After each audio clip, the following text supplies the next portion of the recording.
Buenas tardes. Precisamente mi pregunta va de la mano de la demostración que presentó Michael Atiyah. ¿Cuál es su sentir respecto a la demostración? Porque hay ciertos doctores del CIMESTAF que se han guardado un poco los comentarios. Entonces me gustaría saber ¿cuál es su sentir respecto a la demostración? Yo quiero los nombres de los que se guardan sus comentarios. Prefiero no darlos. Ahí está, mira.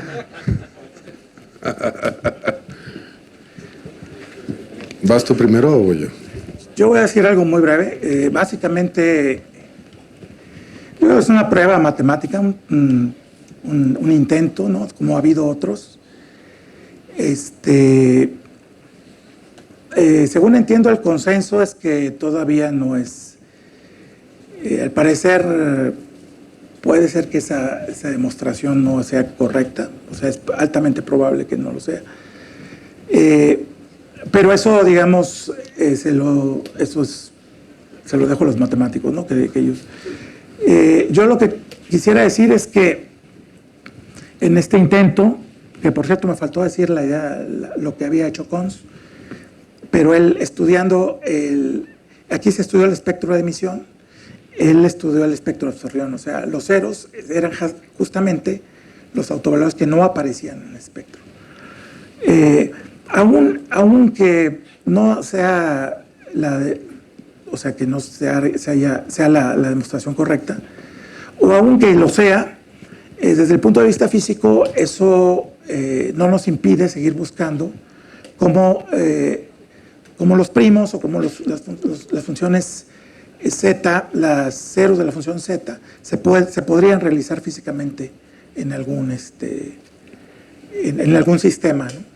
Esa es una pregunta independiente, o sea que la prueba sea correcta o no.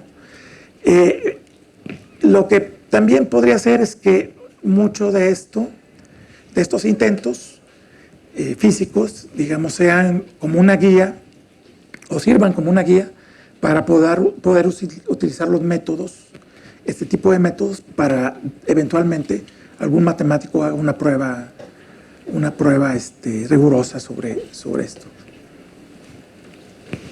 Pero me guardo mi comentario sobre él. ¿O no? Bueno, todo el asunto es muy interesante. ¿Cuál es el resumen? Y luego voy a contar la historia. El resumen es que la demostración propuesta en el artículo de Atiyah, con el cual Atiyah se retira de las matemáticas, dice: no es una demostración completa y no es una demostración, es decir, el teorema de la hipótesis de Riemann no está demostrada. Punto. Pero hay mucho que decir al respecto. Sin embargo, el artículo es bello y enigmático. ¿En qué sentido es bello y enigmático? En el sentido de que, hay una frase en inglés, esto no está ni siquiera equivocado, en el sentido de que ni siquiera es que tenga del todo sentido, por un lado, y por el otro lado tiene ideas muy bonitas.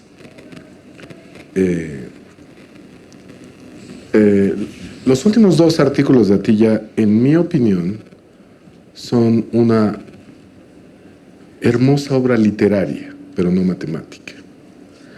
Sir Michael Atiyah pues tiene 90 años y les recomiendo enormemente una entrevista que ofreció hace un año, que está en YouTube, y que habla de toda su vida biográfica, personal y matemática. Él es sin duda uno de los más grandes matemáticos de todos los tiempos. Yo recuerdo cuando era estudiante doctoral, en los 90s, que prácticamente 70% de mi doctorado consistió en tener los trabajos completos de Atiyah en mi escritorio, muchos volúmenes gruesos, bellos, que antes tenías que sacarlos de la biblioteca y reservarlos, y que ahora están ampliamente disponibles en ciertos sitios de internet. Para esa cámara, no es cierto. Entonces, yo recuerdo todos estos volúmenes, y yo leyéndolos en asombro absoluto del 1, el 2, el 3. El trabajo era deslumbrante, es una obra maestra monumental, una catedral. Hay tantos artículos clásicos ahí, de enorme belleza. No podría sino recomendar que los leyeran. Desde el primero, de los primeros que calcula los haces vectoriales sobre las curvas elípticas, deslumbrante, ¿no? Que era un muchachito, hasta los de enorme madurez, de la solución de las ecuaciones ADHM, increíble, asombroso, el teorema del índice en medio, que es su obra maestra, su opus magnum. El teorema del índice de Atiyah-Singer, por ejemplo, que está conectado con toda su obra, es como el vértice central de toda la obra de Sir Michael Atiyah, es una profundísima generalización de la fórmula de Riemann-Roch. Riemann inició el estudio de lo que se llaman variedades, en dimensiones 2 complejas y en dimensiones superiores. Es increíble. Riemann es increíble, Atiyah es increíble. Riemann tenía que hacer, hizo su tesis doctoral bajo la dirección de Gauss. Y entonces, después tiene que hacer otro examen que se llama una habilitación. Y tradicionalmente la habilitación era alguna extensión del trabajo doctoral. Pero desde luego Gauss, era Gauss, Riemann era Riemann. Estamos aquí hablando de las ligas más pesadas, no se pueden, ¿no? Tenía que proponer 3 temas Riemann. Propone un tema, 2 temas, y un tercer tema que ni había trabajado ni nada, sobre los fundamentos de la geometría. Esto suena a geometría euclidiana, ¿no? Y Gauss, desde luego, siendo el desgraciado que era, dice el 3. Este es el que vas a presentar en 2 semanas, ¿no? Entonces, sin tiempo, Riemann escribe una obra maestra donde funda la geometría riemanniana, que es el prerequisito para la relatividad general de Einstein. Es asombroso. Pero Riemann también tiene otro trabajo asombroso en donde, hablando de polos y ceros, de funciones holomorfas, en superficies de Riemann, que son superficies, variedades de dimensión 2, de polos y ceros, él hace un cálculo muy preciso de cómo pueden estar distribuidas estas cosas. Se llama la fórmula de Riemann-Roch. Y dice algo increíble, ¿no? Que una cuestión que parece analítica, que el número de soluciones a una ecuación diferencial está completamente determinada por el número de agujeros de la superficie, por una cuestión topológica. Es un teorema asombroso. Y Atiyah, con Singer, con Sigal, con Bott, Atiyah y Singer, generalizan esta fórmula. Hirzebruch y Grothendieck están en el equipo, pero bueno, la fórmula se llama Atiyah-Singer, aunque puedo mencionar los nombres de Grothendieck, Hirzebruch, Sigal y Bott, en los orígenes fundamentales de esta fórmula. Es una fórmula que generaliza docenas de fórmulas al mismo tiempo, pero en particular la fórmula de Hirzebruch-Riemann-Roch. Es increíble, la fórmula es bellísima y dice que una ecuación diferencial es imposible resolver, que el número de sus soluciones está completamente determinado por la topología algebraica, por unas cuestiones de triangulaciones y cuentas, el álgebra de esta. Ahora, el álgebra de este lado la desarrollaron mucha gente, ¿no? Chern y Pontryagin y desde luego Hirzebruch. Está el cálculo de sucesiones multiplicativas de Hirzebruch y otras cosas bellísimas que aparecen en su obra maestra, que es su libro. Por ejemplo, en el artículo espurio de Atiyah sobre la hipótesis de Riemann, se hace enorme referencia al bellísimo cálculo de Hirzebruch en su libro. Entonces, si esto no demuestra la hipótesis de Riemann, no estará mal que aprendan el cálculo de Hirzebruch. Es decir, alguien que está tan sumergido como Atiyah en la enorme herencia cultural matemática, y que vive en una línea continua. Riemann vive en la línea continua desde Gauss, que vive en la línea continua desde Euler, que vive en línea continua desde Newton, que vive en línea continua desde Euclides, y Riemann, y Atiyah vive en línea continua desde Riemann. Bueno, no les puede hacer mal estar sumergidos en la mejor tradición cultural matemática que conocemos. Atiyah fue el exponente, uno de los pocos exponentes junto con Grothendieck y unos cuantos, Serre y unos cuantos más en el siglo XX, de la mejor tradición cultural matemática. Y bueno, si ven la entrevista que hizo el año pasado, este artículo es tentativo, probablemente quizás está erróneo, quizá tenga alguna idea para alguna demostración futura del impuesto de Riemann, pero de cualquier manera, hasta este artículo de Atiyah los va a sumergir en la mejor tradición matemática, en la mejor tradición cultural matemática que existe. Entonces, pero además, si yo pudiera dar otra charla, ¿verdad? En 40 minutos, explicaría qué partes de la idea de Atiyah no parecen descabelladas y pudiese que, ¿por qué no? Ha habido muchos intentos, como dice Hugo, por demostrar el poder de Riemann. Todos tenemos nuestro intento secreto por demostrar el poder de Riemann, que no le confesamos a nadie. Y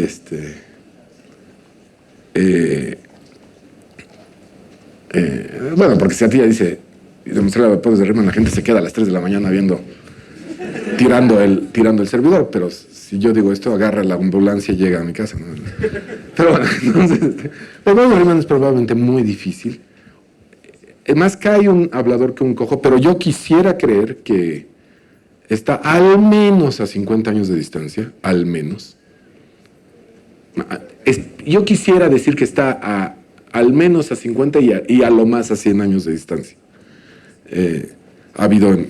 Entendemos mucho mejor cada vez esta pregunta, por todo tipo de ángulos, matemáticos, de toda índole. Yo no dudaría en apostar a que es cierta todo el dinero de la casa, ¿no? Parece prácticamente imposible que no sea cierta, con toda la evidencia, en computadoras, con los mejores algoritmos han demostrado 4.000 millones de ceros, algo por el estilo, ¿no? Es decir, no sé el récord, ¿no? Pero ideas de todo tipo de física y matemáticas en todas sus intersecciones sugieren que esto es sensato, que sería rarísimo que esto no fuera cierto, que habría que grandes temas matemáticos, la matemática ocurre en grandes temas y variaciones de estos temas que se empiezan a interrelacionar y subdividir y luego a reunirse otra vez como en un río que se subdivide y se vuelve a unir, siempre conectado con el tronco central de los temas centrales de la matemática. Todos estos temas sugieren que esta afirmación es cierta. Por otro lado, no parece que sepamos realmente por qué todavía en absoluto. ¿Por qué? Y esto es lo que quisiéramos saber. Dice Yuri Manin, si mañana llega alguien y con trucos maravillosos, como Atiyah, demuestra en 5 páginas, vamos a llorar, ¿no? Porque la hipótesis de Riemann nos ha abierto una y otra vez escenarios deslumbrantes matemáticos que no sospechábamos que estuviesen ahí, en nuestros intentos por entender por qué. Queremos entender, los seres humanos, a diferencia de las computadoras, queremos entender por qué es cierta la hipótesis de Riemann. Suponte que inventan la nueva aplicación para tu iPad que se llama Mathematician 2.0 y que le dices, la hipótesis de Riemann en 2 segundos, la demostración, pero que además la demostración tiene 1.000 millones de páginas y además te demuestra que es la más corta que existe. Esto sería un insulto. Porque nosotros lo que queremos es entender por qué es cierta la hipótesis de Riemann. Por encima de estar absolutamente seguros de que todos los ceros están ahí, ¿no? Está bien saber que todos los ceros están ahí, pero si mañana alguien con trucos ingeniosos la demuestra en 50 páginas, todos van a decir, qué bien, toma tu vulgar dinero y aléjate de mí. y aléjate de mi vista. Sin embargo, si alguien logra descubrir nuevas vistas matemáticas que interconecten los temas tradicionales y esto explique en una narrativa humana por qué la hipótesis de Riemann es cierto, a esto te daría gloria eterna. Esto probablemente va a tomar tiempo, paciencia y honestidad y sinceridad. Nadie, es mucho más fácil, muchachos, ganar 100,000 o $1,000,000 de otra manera. Este no es el punto. El punto es que los seres humanos queremos entender. ¿Entendemos después de lo que hizo el gran Mike Latilla? No, todavía no entendemos. ¿La demostración es correcta? Probablemente no. ¿Esta es una idea que puede contribuir a una demostración? Quizá. Ni siquiera podemos descartar eso. La matemática es eterna y absolutamente sorprendente todo el tiempo y nunca se sabe de dónde viene la siguiente idea. De un muchacho de 15 años o de un hombre de 90 o de una adolescente de 17. Nunca se sabe de dónde viene la siguiente idea que nos abre vistas sorprendentes. Pero probablemente estas ideas van a tener que ser tremendamente originales, muy honestas y muy profundas y simples. Pero en otras palabras, no sabemos nada todavía. Esa es la respuesta corta.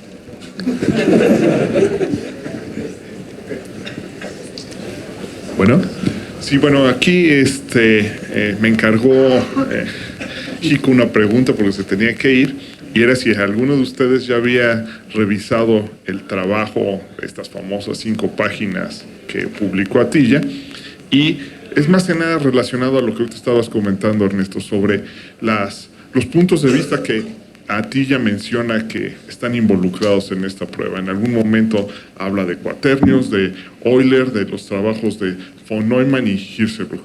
¿Hay por ahí algo que pudiera indicar que hay un error en todas estas mezclas de ideas? Esa es, en pocas palabras, la pregunta de Jico. Yo realmente no he podido leer el trabajo, pero si alguno de ustedes nos podría dar alguna información sobre eso, pues tal vez podría ayudarnos después a leer el artículo con más detalle. Gracias.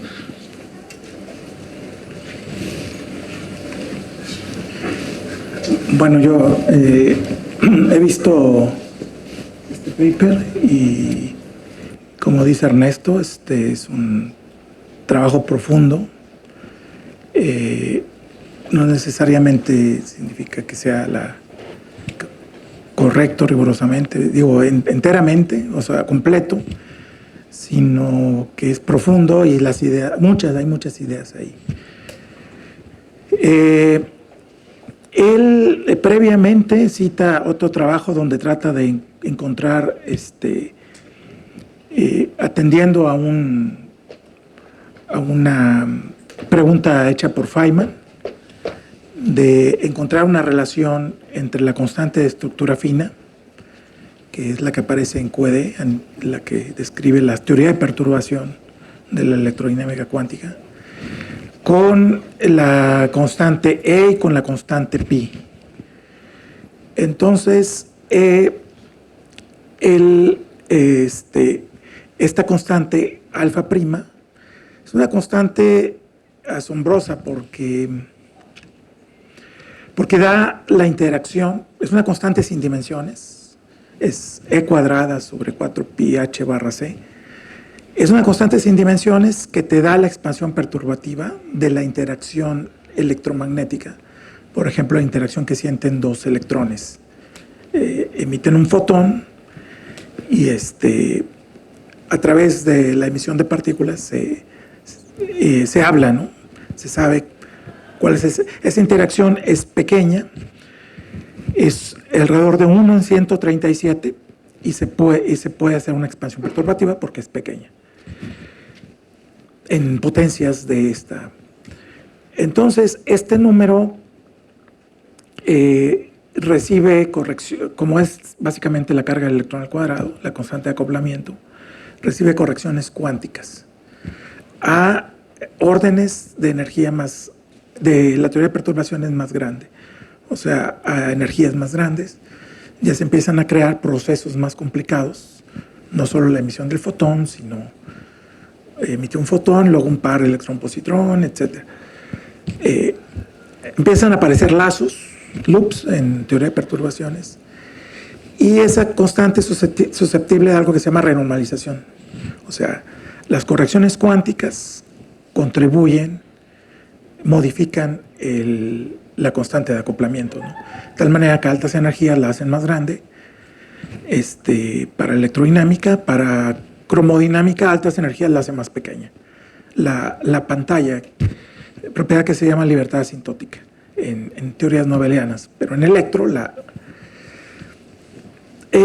Atiyah también menciona en su artículo que por sugerencia de Gerald Tuff, que en cierto momento platicaron y le comentó que el número 1 en 137 era muy enigmático, y le preguntó si había si se podía, por ejemplo, igual que pi. En pi hay muchas versiones de cómo aproximarlo por series, tanto como uno quiera, ¿no? El número pi. Para la constante de estructura fina, alfa, no existe algo parecido. Entonces, eso motivó a Atiyah basado en la renormalización, a construir una función o una clase de funciones con las propiedades del grupo de renormalización.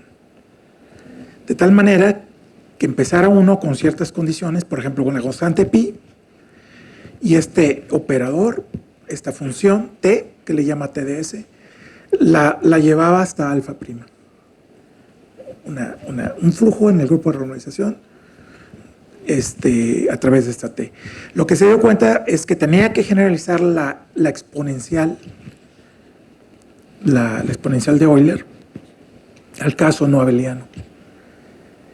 Y para eso usó trabajos de Hirzebruch y Todd. De hecho, se llaman funciones de Todd. Y otro elemento que usó justamente para imitar al flujo de renormalización es un trabajo de Alan Conz sobre operadores, álgebras de operadores. Entonces, con todo eso, él construyó este tipo de funciones y sacó sus propiedades rápidamente, porque, de hecho, en otro trabajo sobre la constante alfa prima, sobre su lectura Bell en Brasil, Río de Janeiro, usó eso para intuir una prueba de la hipótesis de Riemann, justamente, en base a la construcción de estas funciones TDS. Pero, como te digo, hay muchos elementos ahí físicos y matemáticos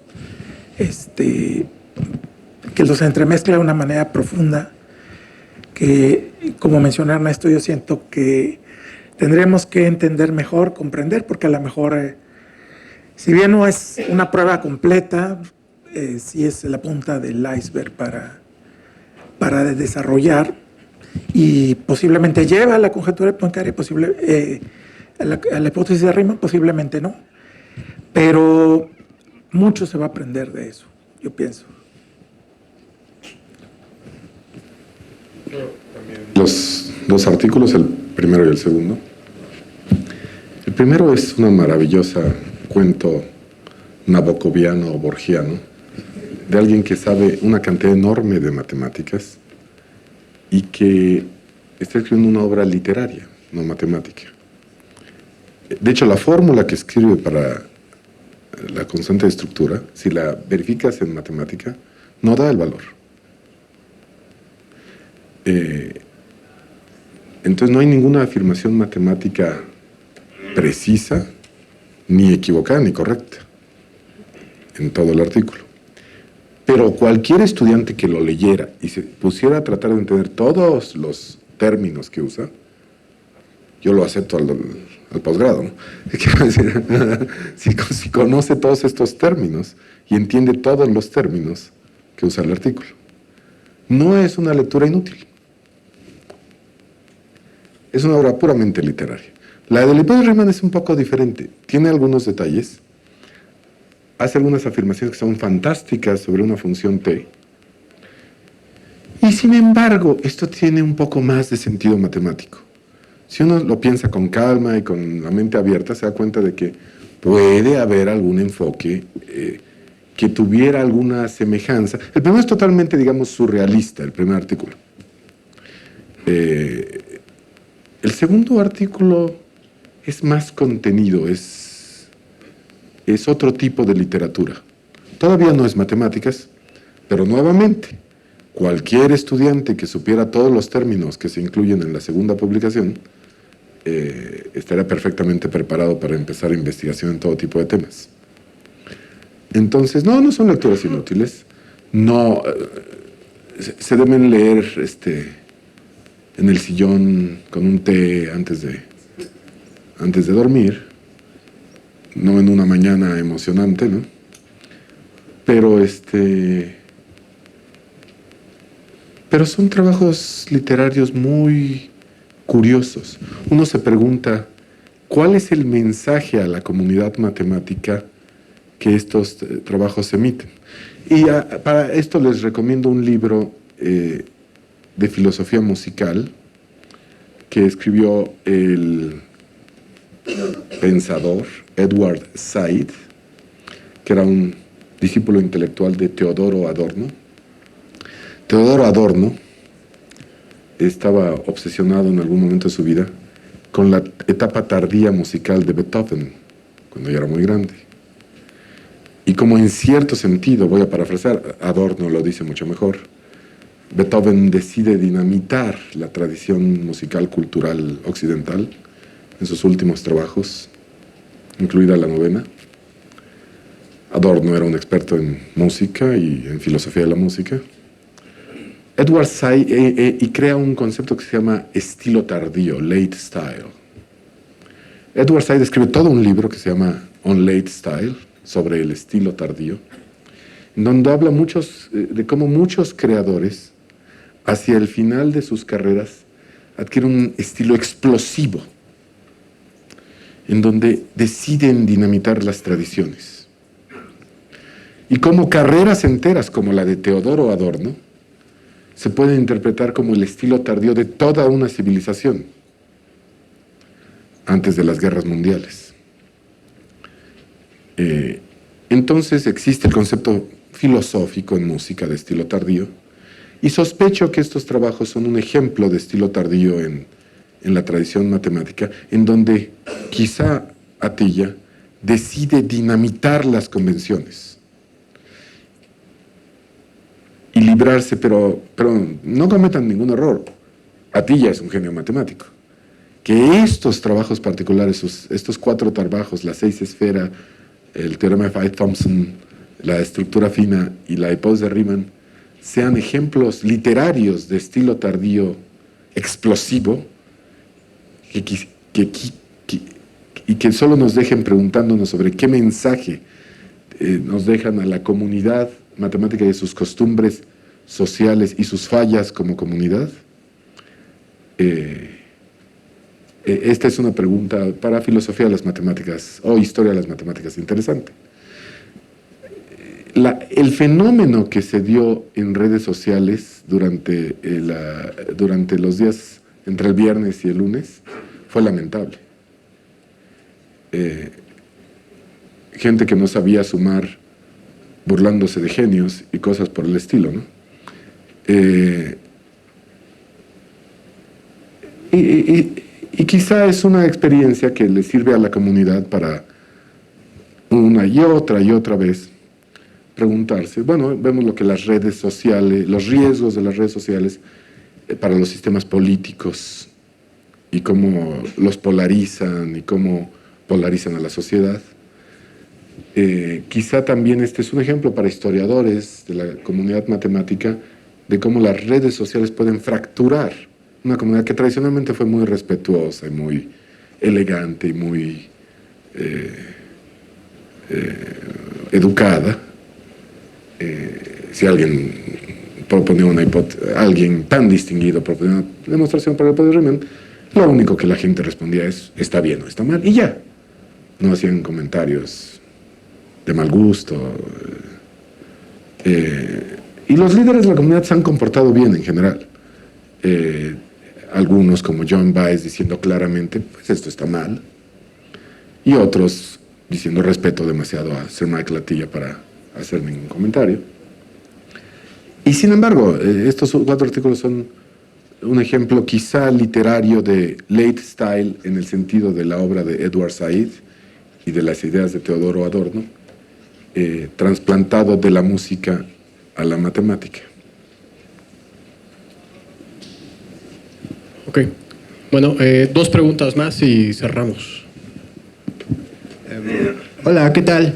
Bueno, mi pregunta va más enfocada a lo que sería aplicación. Y suponiendo que hipotéticamente ya un genio matemático como Michael Atiyah o quien sea demuestra la hipótesis de Riemann, ¿qué tan cierto, qué tan probable es que este hecho le pegue a la seguridad digital, o sea, criptografía? Por ejemplo, con el doctor, en la segunda participación mencionaron el cifrador RCA, en donde prácticamente solamente agarran 2 números primos enormes, los multiplican y ya tienen este número primo nuevo, este número nuevo, que sirve para firmar digitalmente o cifrar algún mensaje. Pero bueno, o sea, yo quisiera saber qué tan cierto es que una vez demostrada la hipótesis, sea probable que tengamos que evolucionar en la seguridad digital. Gracias. Muy bien.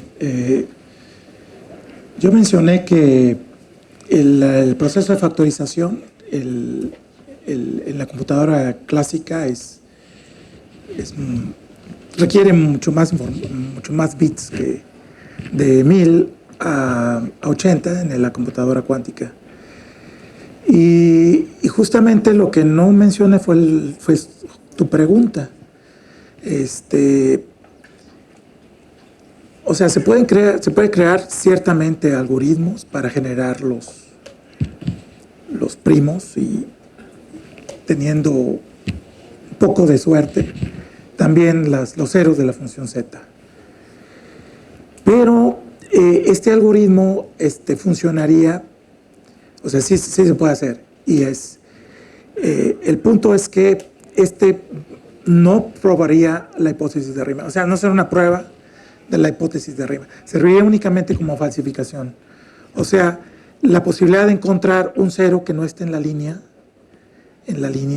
un medium así, n. O sea, que estuviera fuera de la línea. O sea, con uno que encuentres que está fuera, ya la hipótesis de Riemann no es verdadera. O sea, serviría para falsificar, en dado caso, de manera con ese algoritmo cuántico, pero no para una prueba, y mucho menos para entender en el sentido que mencionó Ernesto. Entonces, no están muy relacionados o sea, no hay la seguridad, pruébese o no la hipótesis de Riemann, de esta forma, no se modifica. O sea, a nivel cuántico, claro, o sea, habría que establecer criterios de seguridad en una computadora cuántica, que ya los hay, ¿no? Pero no tiene mucha relación una cosa con la otra. Muy bien.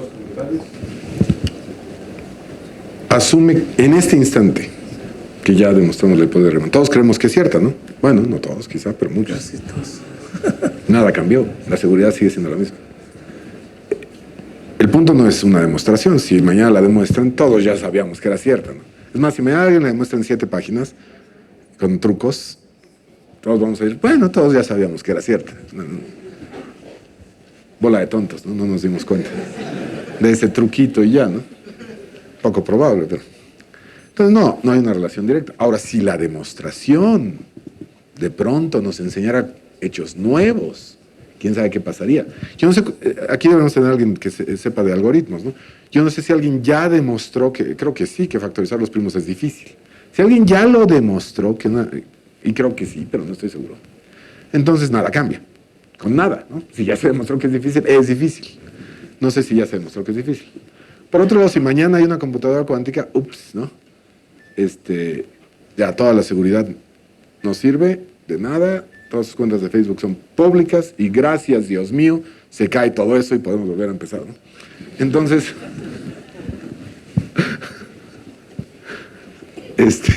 sería maravilloso que mañana se cayera RSA, ¿no?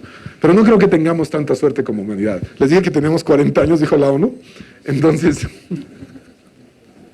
no creo que tengamos tanta suerte para romper RSA en el mediano plazo, en el corto plazo. Y ya dicen que hay computadoras cuánticas, ¿no? No sé. Bueno, quién sabe los militares que tengan hoy en día, ¿no? Pero bueno, al menos para las computadoras clásicas es difícil y podría haber, ahí sí ya es física, uno nunca sabe, algunas bellas leyes de la física que dijeran, y sí, una computadora cuántica ideal los factoriza, pero las de veras no pueden por esto. No sé, ruido, hay algo que dijera, los primos serán secretos. Sí me explico, ¿no? Uno sospecha que los dioses quieren que los primos sean secretos. Porque bueno, si no guardan el secreto, ¿cuál guardan, no? Lamentablemente, porque yo quisiera que mañana se cayera todo esto, ¿no? De Facebook y todo eso, ¿no? Pero no pasa nada, tranquilos, no. WhatsApp es razonablemente... Por otro lado, en cuestiones de seguridad, el problema nunca es que RSA se pueda romper, es que la gente siempre comete errores, es error humano. Y ya hackearon Facebook y 5 millones de cuentas se saben todo de todo, ¿no? Es decir, después de todo, por diseño, docenas de sistemas comerciales tienen backdoors para que las agencias de seguridad del país X o Y o Z y organizaciones políticas W, V puedan ver todos tus datos, ¿no? Entonces, cualquier cosa que esté conectado al Internet no es segura, punto. Al menos no para ti, ¿verdad? Quizá para Donald Trump es bastante seguro su sistema, ¿no? Aunque no se parece, ¿no? Pero bueno, el punto es que tampoco importa quizá, ¿no? Pero entonces ya en el mundo real, pues ningún sistema es seguro y todos son tan razonablemente seguros como... La otra pregunta es cuánto va a costar una computadora cuántica, ¿no? ¿Cuánto cuesta romper? Es más barato interceptar tus deditos, ¿no? Y ver qué clave pusiste, ¿no? Quiero decir, porque hay todo tipo de cosas para detectarlas y hackear lo que quieras, ¿no? Entonces, desde el punto de vista teórico no pasa nada y de cualquier manera ningún sistema era seguro para empezar. Así es que... Los hackers cuánticos. Ok. Bueno, vamos con la última pregunta y cerramos. Buenas tardes. Dos comentarios. Yo estaba interesado por la hipótesis Riemann a temprana edad. Gracias a YouTube y curioseando, encontré una serie de 3 videos. Y pues ya a partir de los 15, 16 años me empecé a interesar por las matemáticas, por lo bonito que se creó este gran paisaje de los números complejos y la función z. Algo que veo muy bueno a partir de este año es que se va a expandir el conocimiento de este tipo de problemas. Mucha más gente va a estar interesada. Algo podría pasar como Andrew Wiles, que en la biblioteca a los 10 años encontró este último teorema de Fermat y pues 30 o 40 años después lo demostró. Y creo que es bueno, y un comentario en general, que se sigan divulgando este tipo de tópicos y que esté al alcance de todos. Otra cosa es que también en el Fondo de Cultura Económica encontré un libro del Gabriel Villa y creo que viene ahí la fórmula de Riemann-Roch. Pues me pareció bastante interesante, pero también bastante complejo. Ya a mí como alguien que ya ha iniciado su camino, pregunta usted cuáles cursos considera usted que son necesarios tal vez abarcar para entender quizá nada más este libro, o entender a un poco más de profundidad la hipótesis Riemann y pues en general a todos. Bueno, también otro comentario es que también curioseando mucho en YouTube encontré sus charlas y pues la verdad me gustan mucho y pues le agradezco mucho todas sus charlas. Gracias. El libro siempre es mejor que la película, pero seguro que hay videos de la fórmula de Riemann-Roch, no me sorprendería, ¿no? Pero ya me perdí. ¿Qué cursos? Bueno, cursos, yo soy agnóstico con esto de los cursos. He visto a gente, no sé a quién dar tan malos cursos, en mi salón, a la hora que yo los doy, no sé. Que digo, es imposible entender nada durante los cursos, ¿no? En particular, yo rara vez entendía nada en los cursos. Yo siempre entendía antes de los cursos, después de los cursos, o en la ducha, o en el metro, o caminando por Chapultepec, ¿no? Quiero decir, Alan Kohn, que tanto se mencionó en esta, recomienda las largas caminatas. Dice, trata de hacer el cálculo sin papel y lápiz, caminando largamente. No te va a salir, pero extrañamente, la próxima vez que lo intentes ya te va a salir, ¿no? Hay algo que pasa, ¿no? Poincaré también recomendaba las excursiones espeleológicas, etcétera, ¿no? Sin embargo, ¿cómo se llama el tema? Como vieron en estas charlas, los temas, las fronteras entre los países son tan artificiales como las fronteras entre los temas. La matemática es una unidad, la física es una unidad. Arnold decía, la matemática es la rama de la física donde los experimentos son baratos. Entonces, 1, 2, 3 primos, pongo manzanas, las cuento, será primos, hace un rectángulo, no hace un rectángulo, ¿no? Entonces, todo es una unidad. En realidad las fronteras son así como más para organizarse uno mentalmente, ¿no? Para crear narrativas coherentes del territorio, ¿no? Y son útiles. El campo donde se estudia la fórmula de Riemann-Roch se llama Geometría Algebraica Compleja, y hay un libro de 100 páginas que puede leer cualquiera que ya haya estudiado álgebra muy elemental, como teoría de anillos elemental, o análisis complejo muy elemental, como el libro de Alfors o equivalentes, estas matemáticas elementales, análisis complejo o álgebra conmutativa básica. Y hay un libro que usa solo variable compleja en una variable compleja, de Francis Kirwan, donde demuestra la fórmula de Riemann-Roch de modo muy sencillo. Se llama Complex Algebraic Curves, curvas algebraicas complejas, en la serie azul, pero bueno, también está ampliamente disponible en la serie azul de textos para licenciatura undergraduate, Text in Mathematics de la London Mathematical Society, Sociedad Matemática Londinense. Este librito demuestra la fórmula solo suponiendo que sabes cálculo en una variable compleja. Y te lleva de la mano, de modo que empiezas el libro y si lo lees y haces todos los ejercicios y lo entiendes perfectamente bien la fórmula de Riemann-Roch al final del librito. Y es muy buen comienzo. Esto se llama Geometría Algebraica Compleja. Dice Dieudonné. Curiosamente, la segunda o tercera, en su libro de Historia de la Geometría Algebraica, curiosamente la segunda o tercera etapa, la tercera etapa de la geometría algebraica fue completamente desarrollada por una sola persona, dice Bernard Riemann. Y curiosamente, él jamás pensó en geometría algebraica, ¿no? Él siempre pensó en teoría de funciones complejas, ¿no? Y sin embargo, desarrolló los teoremas fundamentales de la geometría algebraica compleja en dimensión 1 y los inicios de dimensión 2, pero en dimensión 1 sin duda. 1 compleja, 2 real. Entonces, pero el libro de Francis Kirwan es muy buena recomendación. Complex Algebraic Curves, en London Math Society Undergraduate Text in Mathematics. La serie azul, es delgadito. No. Pero seguro hay un video en YouTube, no sé.